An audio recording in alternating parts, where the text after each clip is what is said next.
Assalamualaikum warahmatullahi wabarakatuh. Untuk kalian yang mau nonton video ini, sebelum dilanjutkan, sekali lagi Mas Tulus tegaskan, Mas Tulus tidak pernah memaksa jenengan untuk mempercayai apa Mas Tulus sampaikan, dan tidak pernah memaksa untuk menerapkan kemudian mempercayai segala sesuatu yang ada di video ini. Oke? Suka tonton, tidak suka silahkan di skip.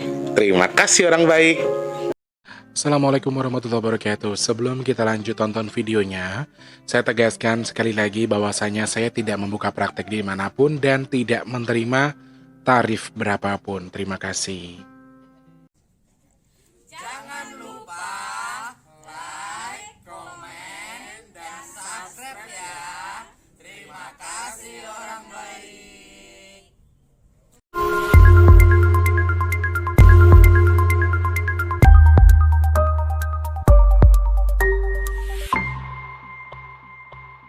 Assalamualaikum warahmatullahi wabarakatuh. Salam sejahtera untuk kita semua dan juga salam jumpa untuk para subscriber Big Tulus Official dimanapun kalian berada ya. Alhamdulillah sehat, berkah barokah, berkah melimpah, rezeki melimpah juga. Amin.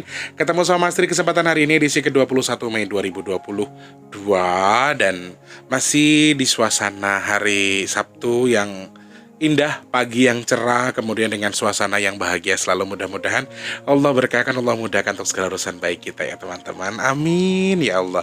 Selamat pagi, siang, sore, dan juga malam untuk semuanya. Untuk yang baru pertama kali nonton video ini atau baru pertama kali gabung di channel ini atau nonton video yang baru masih tayangkan hari ini, silahkan masih minta sedekahnya dengan memencet tombol subscribe, dihidupkan tombol loncengnya, kemudian pencet tombol like, dan juga dengan tidak men-skip iklan yang pendek. Yang panjang boleh, sedekahnya banyak banget ya Mas Tulus. Aduh ya. Sahabat Big Tulus Official tanpa terkecuali dari Sabang sampai Merauke, masih ucapkan selamat beraktivitas untuk hari ini. Yang sedang beraktivitas, selamat beraktivitas. Nggak tahu nih tayangnya sore atau malam, tapi yang penting masih sudah syuting dulu hari ini ya.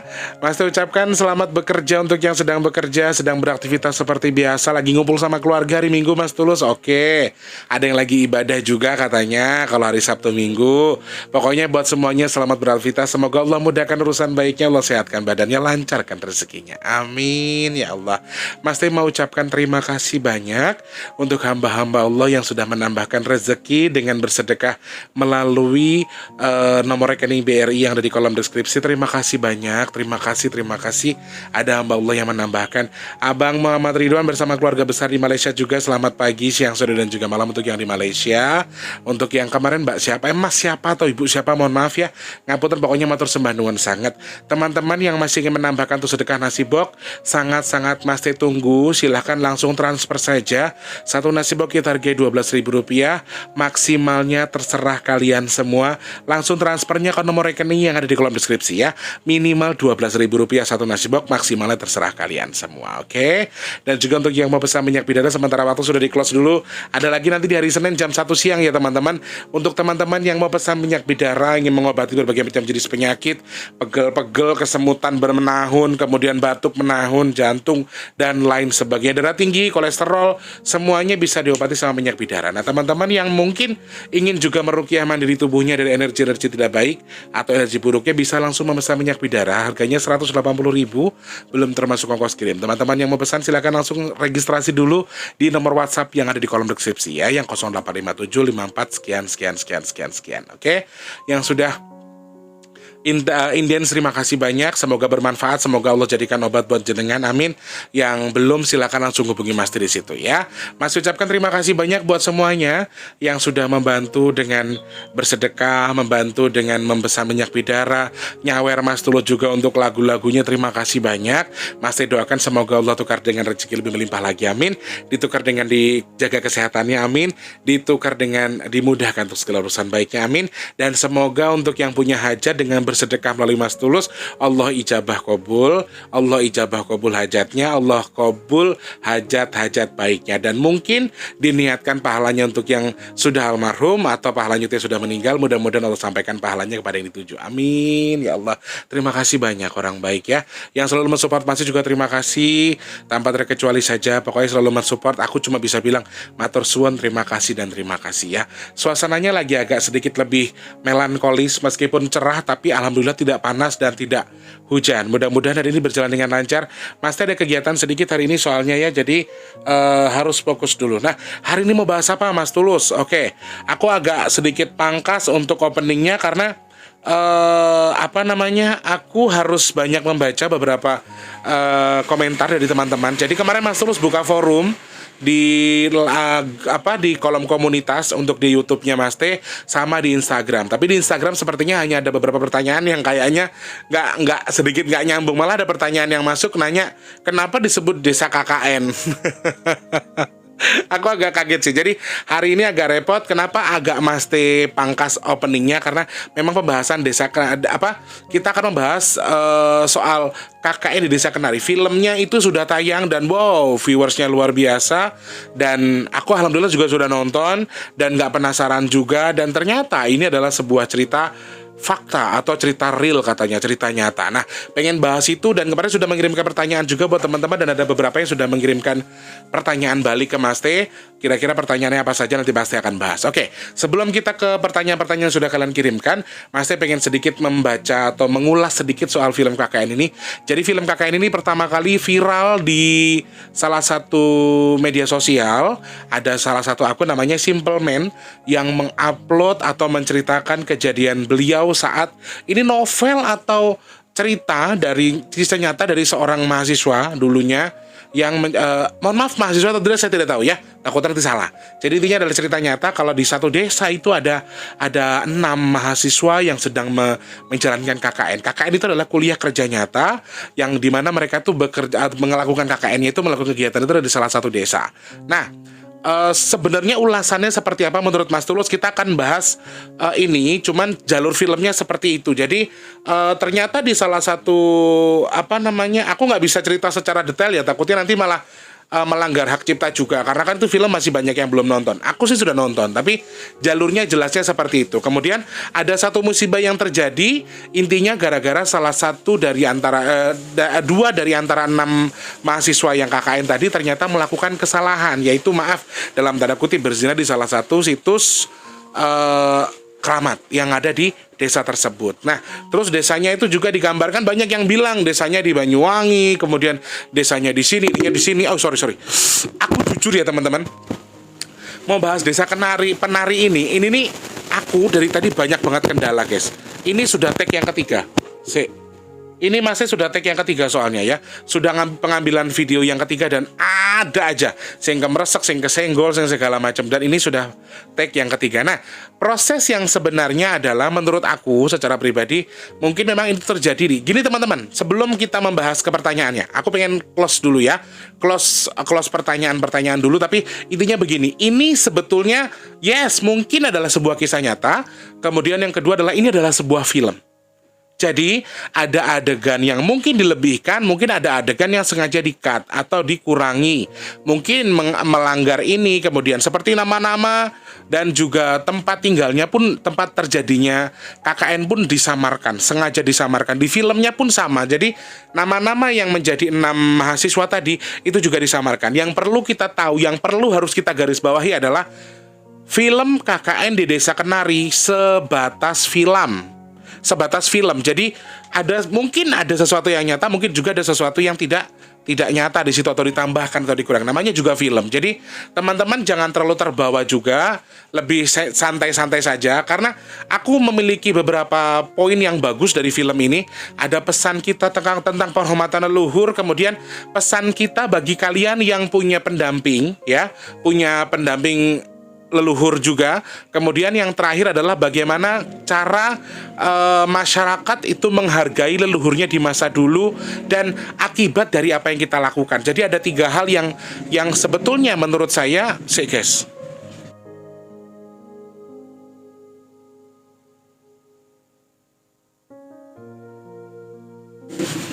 Sorry Yore, doakan Mas Tulus dapat tempat yang lebih bagus lagi, amin. Nah, jadi ada 3 poin sebetulnya. Yang pertama penghormatan kepada leluhur. Yang kedua, poin di mana kalian ketika memiliki pendamping leluhur atau pendamping dari leluhur. Yang ketiga adalah sebab dan akibat dari perbuatan yang kita lakukan. Ya, ada 3 poin baik di sesi film tersebut. Nah, teman-teman yang mau tahu detailnya silakan datang ke bioskop, tonton filmnya biar nggak penasaran. Kalau buat aku sih gitu ya, karena kalau tak ceritakan secara detail nanti malah melanggar hak cipta takutnya, karena banyak teman-teman yang belum nonton, terus saya sudah membuka, sedangkan film ini sedang tayang, terus orang nggak penasaran nanti malas nonton filmnya. Jadi kalau memang penasaran silahkan tonton. Sekali lagi ini hanya sebatas film. Takutnya ada beberapa hal yang ditambahkan dan juga dikurangi. Oke, aku langsung buka untuk beberapa kolom komentar yang sudah dikirimkan dari teman-teman ke saya. Mudah-mudahan sih bisa menjadi apa ya teman-teman, jadi bahan-bahan pertanyaan yang mungkin kalian selama ini tuh penasaran ya. Aku agak sedikit lucu dengan pertanyaan dari Blue Rose, nama akunnya dari Instagram ya, Blue Rose 3446 di sini. Asal usulnya kenapa bisa dinamain Desa KKN? Judul filmnya itu adalah KKN di Desa Penari, bukan. Jadi kenapa judul film dinamakan Desa KKN? Ngapunten ya Blue Rose, ini Mbak atau Mas, ngapunten, tapi pertanyaannya ini sepertinya salah ya. Bukan seperti ini pertanyaan yang seharusnya dikirimkan ke saya ya. Oke. Ada satu akun yang ngirimnya tuh banyak banget, Mbak Dia Putri Wahyudi nih. Di mana lokasinya, terjadinya tahun berapa, dan universitas mana, tersebut masih beroperasi, apakah desa dimaksud masih ditinggali sampai sekarang. Oke, aku mau ambil satu pertanyaan dari Mbak Diah ya, jangan banyak-banyak. Pertanyaannya nek limor, terus yang lain nanti nggak dibaca, kasihan ya. Lokasi sebenarnya di mana? Sementara waktu ini gini teman-teman, lokasi yang sebetulnya terjadinya tempat ini sudah diklarifikasi dan sudah banyak bukti yang mengarahkan kita kalau terjadinya sebetulnya di salah satu desa di daerah Banyuwangi, dan universitasnya atau nama mahasiswanya itu semua disamarkan ya, karena ini cerita nyata dan 2 di antara mereka memang dikabarkan meninggal dunia. Menurut aku tidak ada hak apapun kita untuk mengungkap sesuatu yang memang sudah, maaf dalam tanda kutip, ini aibnya orang ya. Jadi jangan sampai kita mau tahu. Tapi secara garis besar ketika ditanyakan di mana lokasi sebenarnya, sepertinya gini.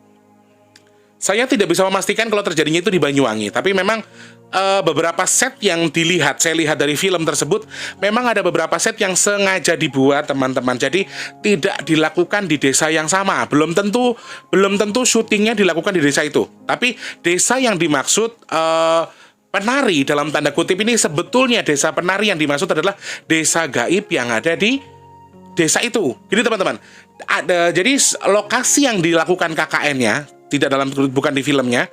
Jadi lokasi desanya itu mungkin betul di daerah Banyuwangi tersebut, tetapi yang dimaksud dalam arti yang di sini, menurut saya ya teman-teman, ngapunten, menurutku sendiri ini yang dibilang desa penari ini adalah desa gaibnya, bukan desa nyatanya. Jadi desa nyata tadi belum tentu adalah desa penari.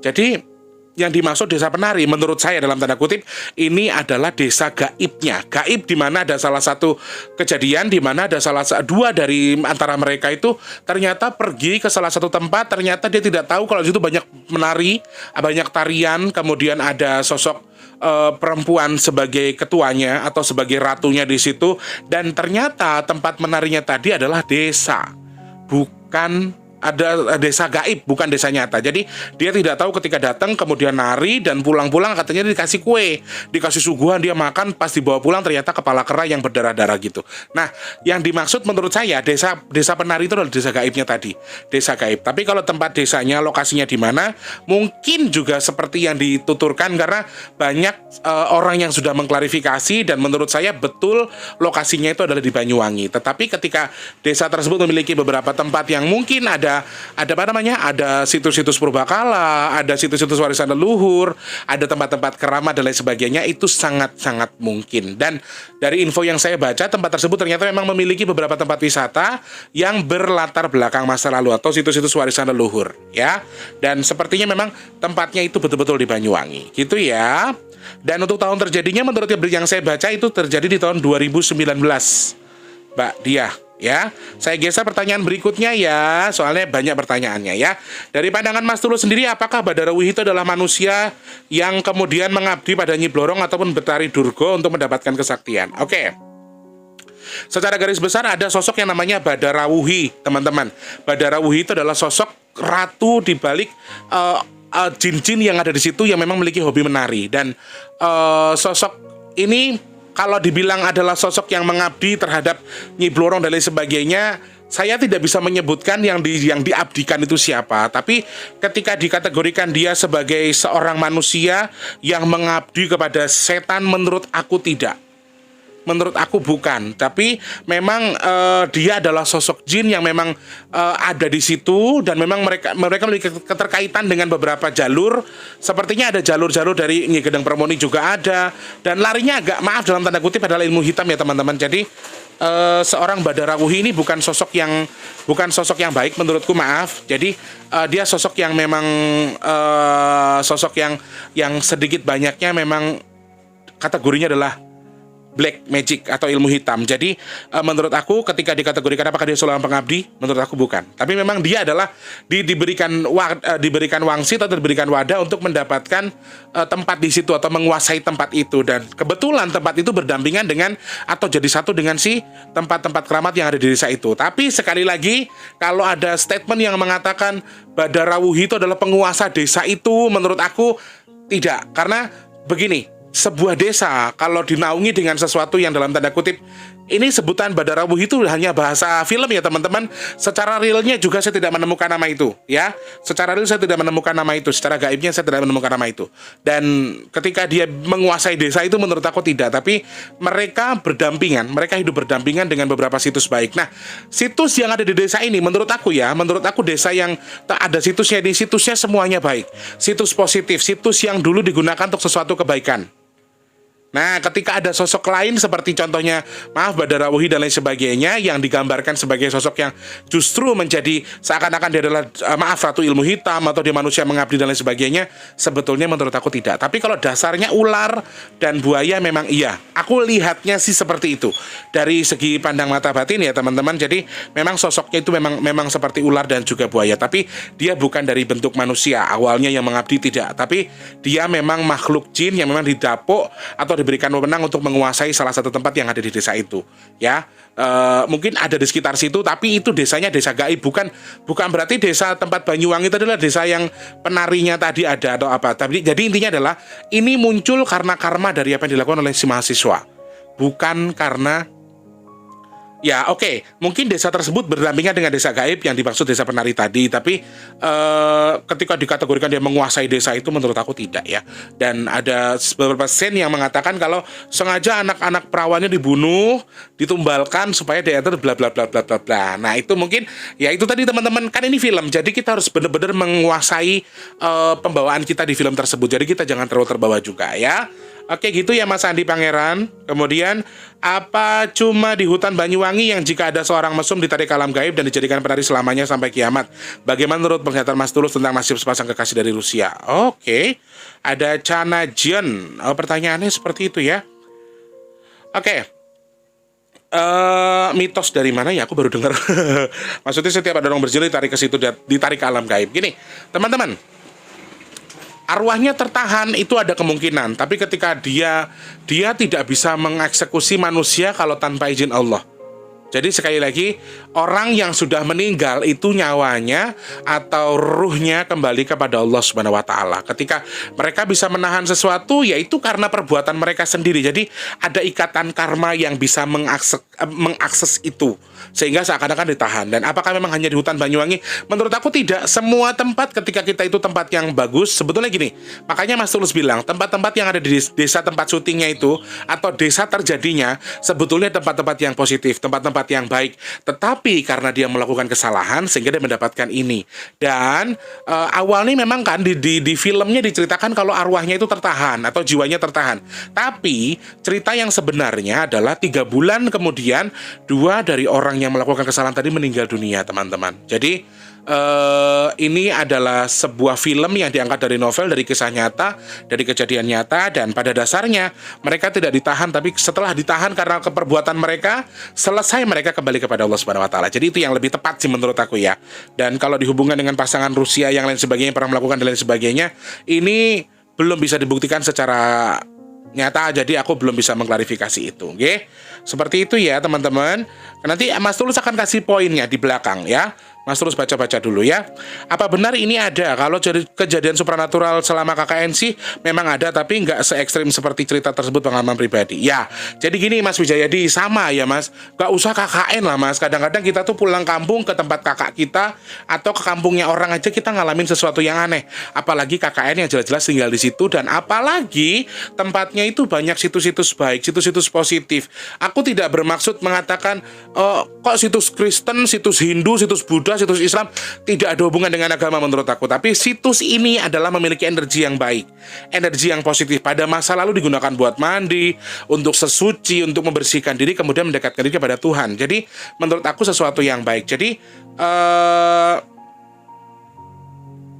benar adanya menurut aku secara garis besar Mas Wijayadi, film dan ini dikategorikan kejadian nyata.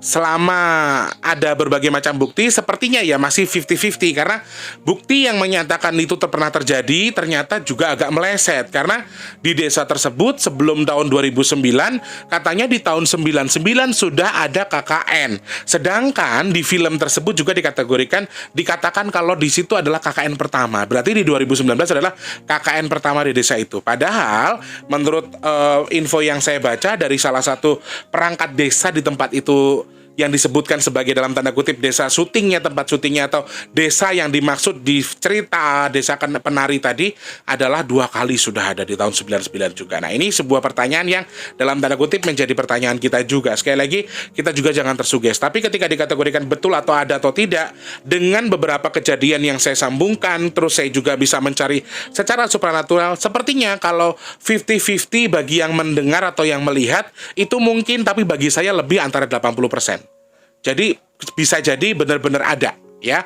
Bisa jadi kejadian ini benar-benar nyata dan memang betul-betul terjadi di masa lalu. Menurut aku di situ ya Mas Wijayadi. Jadi bagi orang mungkin yang mendengar hanya 50-50 karena beritanya sedikit meleset-meleset, tapi bagi saya sekitar 80%. Kemungkinan memang betul-betul ada. Dan ini kenapa aku bisa bilang begitu? Karena aku coba cari tahu secara harfiahnya, secara gaibnya aku juga mencari, dan yang menjadi jalur pertamaku untuk mencari tempat ini adalah Bunda Eka. Jadi Eyang Bunda Eka itu juga memberikan aku clue soal ini, karena dia juga menyatakan soal tarian seblang, tarian gandrung, dan lain sebagainya. Dan Bunda Eka itu memang domisilinya atau dia diberikan mandat untuk menjaga salah satu tempat yang ada di Banyuwangi. Dan menurut aku info yang beliau berikan itu bisa sangat up to date sekali, karena ya dia menyambungkan dengan tari seblang, kemudian dengan tari gandrung dan lain sebagainya. Dan itu memang di beberapa tempat memang ada beberapa makhluk gaib yang sampai detik ini masih suka menari, ya.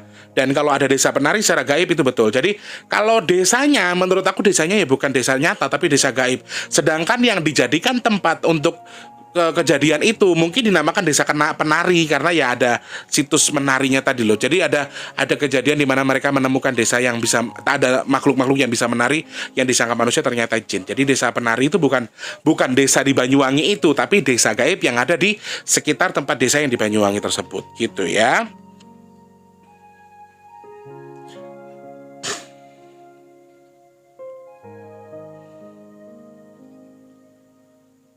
Oke, ini pertanyaan bagus dari Mbak Isabel Quena ya. Apa benar desa penari itu ada? Dari mana asal usul nama desa penari itu? Apakah karena desa tersebut banyak melakukan aktivitas menari? Dari segi spiritual, dari segi gaib, siapa yang menaungi desa tersebut? Oke, nah sama seperti yang sudah saya bahas di awal. Desa ini adalah desa gaib. Jadi yang menaungi, yes, kalau kata satu di video tersebut atau di cerita nyatanya memang adalah hanya satu. Tapi menurut pandangan aku, sosoknya itu suami istri. Dia memiliki suami saat ini, jadi dia sudah memiliki pendamping. Sosok yang dimaksud menaungi desa penari dalam tanda kutip bukan desa yang di Banyuwanginya ya guys, tapi desa gaibnya tadi yang menaungi itu sudah memiliki pasangan saat ini. Jadi tidak seperti yang di film yang dikategorikan kalau dia tuh tidak memiliki pasangan, atau dia tinggal sendiri, atau dia mencari pasangan seakan-akan berzina dengan salah satu mahasiswanya, ya kan, di situ ada juga ceritanya. Menurut aku yang menaungi desa penari dalam tanda kutip desa gaib tadi adalah salah satu, memang betul perempuan yang memang suka menari, dan ketika dikategorikan desa itu adalah desa gaib yang memang banyak tarian, banyak orang yang suka menari, yes, betul sekali. Jadi menurut aku itu betul. Dan dari Sing Bau Rekso yang ditanyakan kan desa penarinya ya, bukan desa itunya. Dan aku lihat desa yang dijadikan tempat yang dibilang Banyuwangi tadi, desa nyatanya, itu juga dinaungi dengan sesuatu yang positif, dengan sesuatu yang baik. Menurut aku sih itu. Kemudian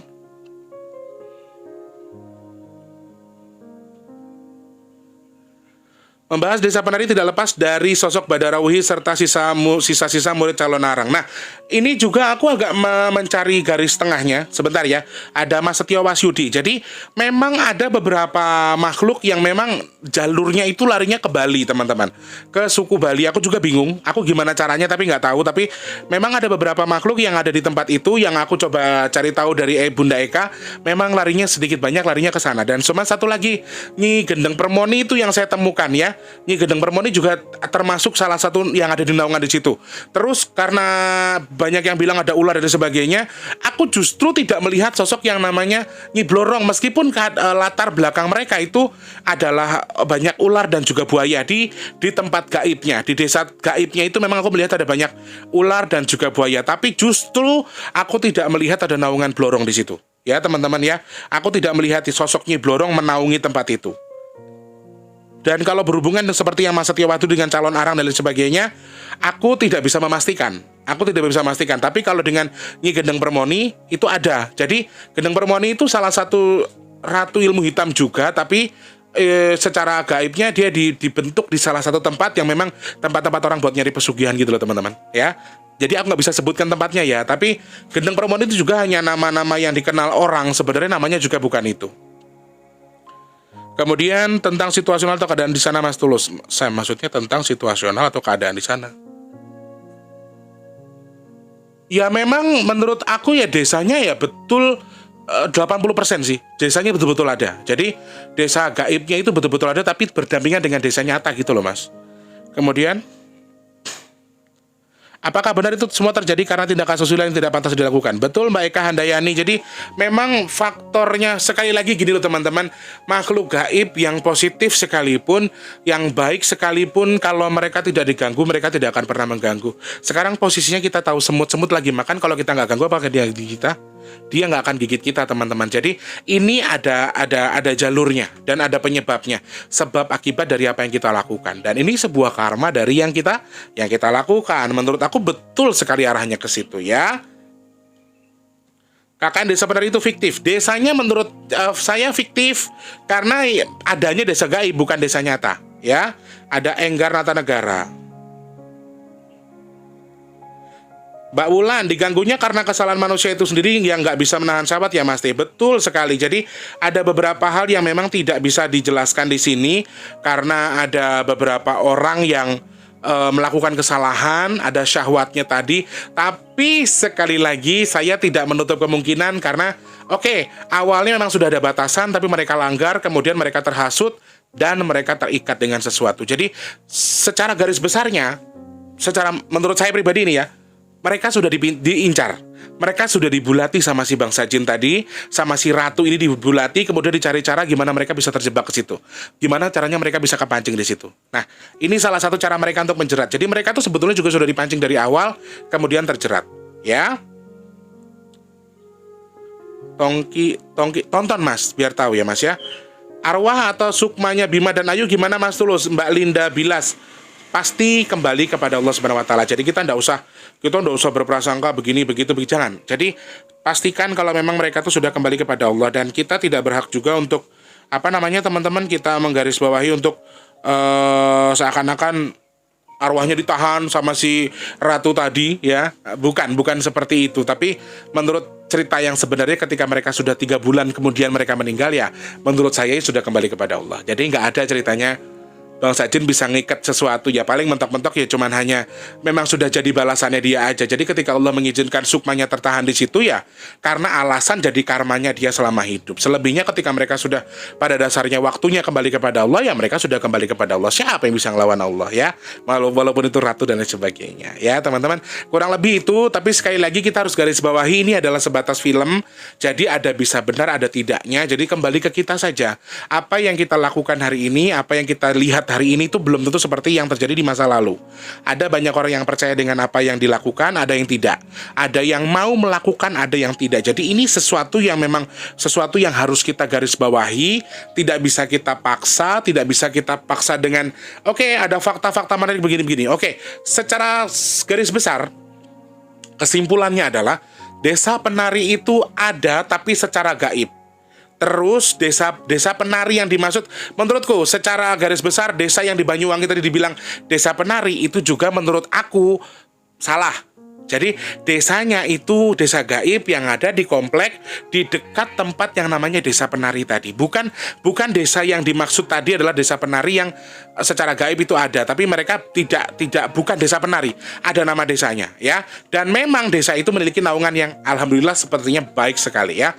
Menurut saya bagus. Sesuatu yang harus dijaga, sesuatu yang harus dilestarikan, tapi ternyata diinjak-injak sama mereka yang memiliki nafsu syahwat yang tidak bisa ditahan. Dan ketika situs-situs tadi digambarkan di film, menurut aku ya teman-teman, bukan berarti mereka tuh syutingnya langsung di situsnya gitu loh teman-teman. Jadi kita juga harus bijak ketika menonton film karena yang terjadi syutingnya belum tentu di tempat yang sama. Walaupun histori yang sebenarnya desanya adalah desa itu, belum tentu syutingnya di desa itu. Karena aku punya temen yang memang dia tuh pandai banget ngeset film yang seakan-akan di film nyata banget. Di Kuntilanak satu temanku itu namanya Mas Riko. Jadi dia itu Riko atau siapa ya, aku lupa namanya. Jadi aku dulu pernah, dia itu asisten dari kakaknya. Nah kakaknya adalah salah satu yang ngeset di film Kuntilanak pada waktu dulu.